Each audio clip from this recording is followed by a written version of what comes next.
함께 사도신경으로 신앙 고백하시고 새벽기도 드리겠습니다.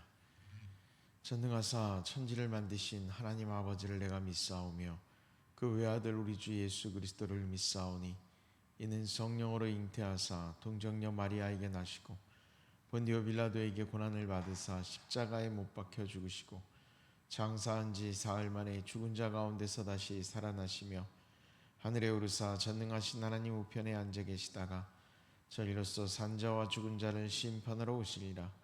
성령을 믿사오며 거룩한 공예와 성도가 서로 교통하는 것과 죄를 사하여 주시는 것과 몸이 다시 사는 것과 영원히 사는 것을 믿사옵나이다. 아멘.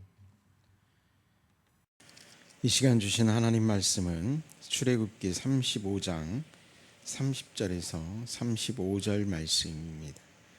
출애굽기 35장 30절에서 35절 말씀 제가 읽겠습니다.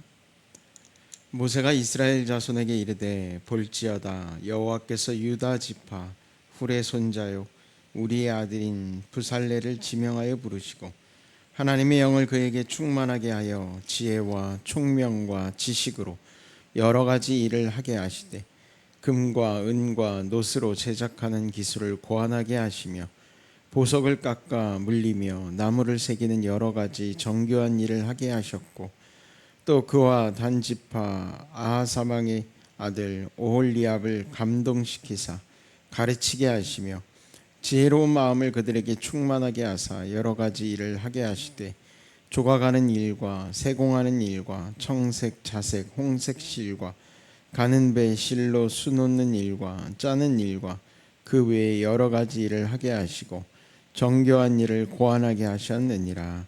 아멘. 자, 오늘 말씀은 이제 성막을 제작하는 것, 그 안에 하나님께서 모세를 통해서 일꾼들을 세우시고 그 일꾼들에게 하나님이 지혜를 주셔서 일을 하게 하시는 것을 볼 수가 있습니다.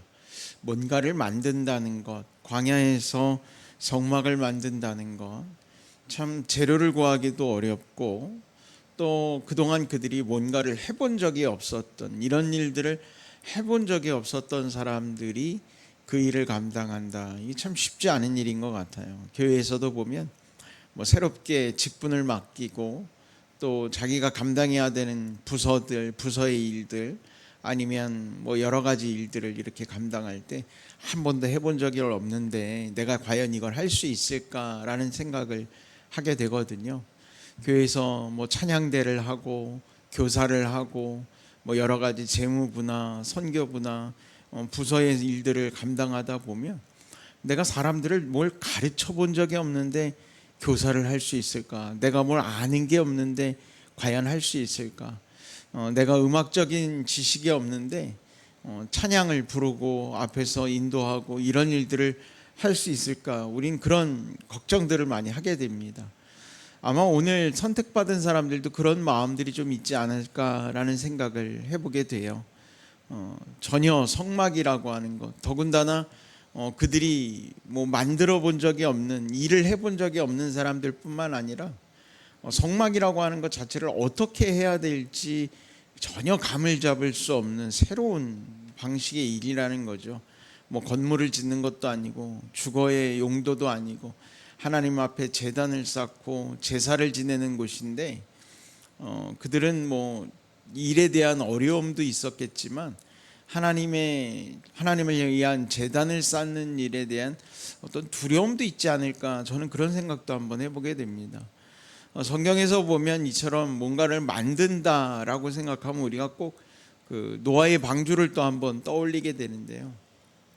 역시 마찬가지 아니었을까라는 생각이 들어요. 하나님이 노아를 부르셔서 방주를 짓게 하시는 것, 그 방주의 크기, 또 재료, 뭐 짓는 법, 뭐 여러 가지들을 말씀해 주시지만 과연 노아가 건축 일을 하던 사람이었을까, 배를 조선하던 사람이었을까라는 그런 의문도 들죠. 근데 산 위에다가 그 큰 배를 만든다는 건 결국 그가 그런 배를 만들던 사람이 아니라는 얘기고요. 그 역시도 한 번도 해본 적이 없는 일들을 감당하게 되는 거죠. 예수님이 제자들을 부르실 때도 마찬가지였을 것 같아요. 세리들을 부르시고 또 어부들을 부르셔서 복음을 전하는 사람을 낚는 어부가 되게 하겠다. 우리가 뭐 말이 좀 멋있어서 사람을 낚는 어부가 되게 하겠다라고 하지만 이 고기 잡는 어부의 일과는 전혀 다른 이야기잖아요.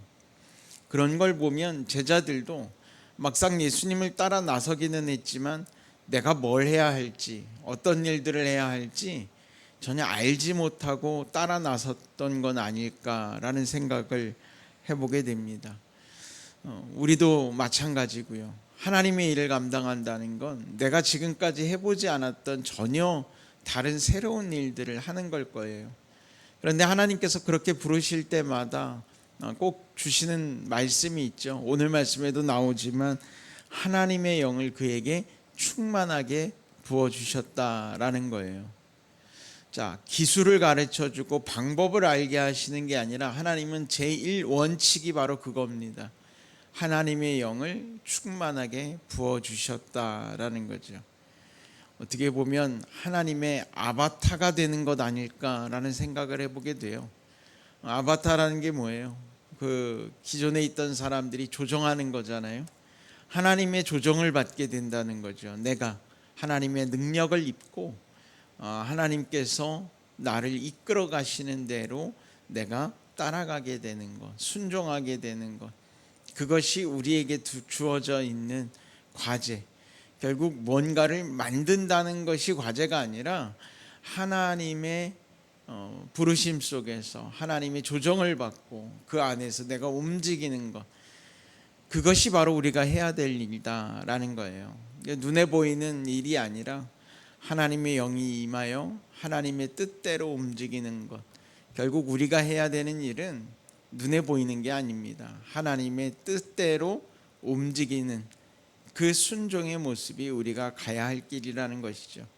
성막을 짓던 또 우리가 교회 안에서 교사가 되던 찬양을 부르던 어떤 일을 감당하던 여러분, 우리가 하는 건 그 일이 아니라 하나님의 뜻에 순종하는 그것이 바로 우리가 하는 일이고 가야 될 길이라고 저는 생각합니다.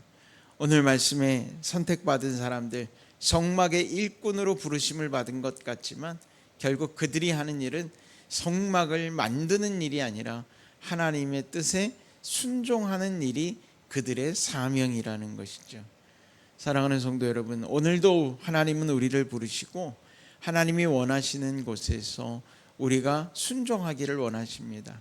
우리가 가야 할 길, 내 눈앞에 보이는 것이 아니요 하나님의 뜻에 순종하는 것임을 꼭 기억하시고 오늘도 하루 주님 앞에 순종하고 또 우리가 날마다 순종하는 사명을 잘 감당할 수 있기를 주의 이름으로 간절히 축원합니다. 기도하겠습니다. 하나님 아버지, 날마다 우리를 부르시고 주님의 뜻 가운데로 사용하시기를 원하시는 줄 믿습니다. 이제 주께서 부르셨으니 주의 영을 우리에게 부어주시고 또 우리가 주님이 원하시는 그곳에 순종하게 하시며 하나님의 뜻을 감당할 때마다 지혜도 주시고 또 우리가 가야 할 길도 열고 방법도 알려주셔서 우리가 어려움 가운데 처하지 않도록 주여 우리를 인도하여 주옵소서. 예수님의 이름으로 기도드렸습니다. 아멘.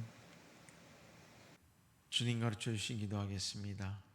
하늘에 계신 우리 아버지여, 이름이 거룩히 여김을 받으시오며 나라가 임하시오며 뜻이 하늘에서 이루어진 것 같이 땅에서도 이루어지이다. 오늘 우리에게 일용할 양식을 주시옵고 우리가 우리에게 죄 지은 자를 사하여 준 것 같이 우리 죄를 사하여 주시옵고 우리를 시험에 들게 하지 마시옵고 다만 악에서 구하시옵소서. 나라와 권세와 영광이 아버지께 영원히 있사옵나이다. 아멘.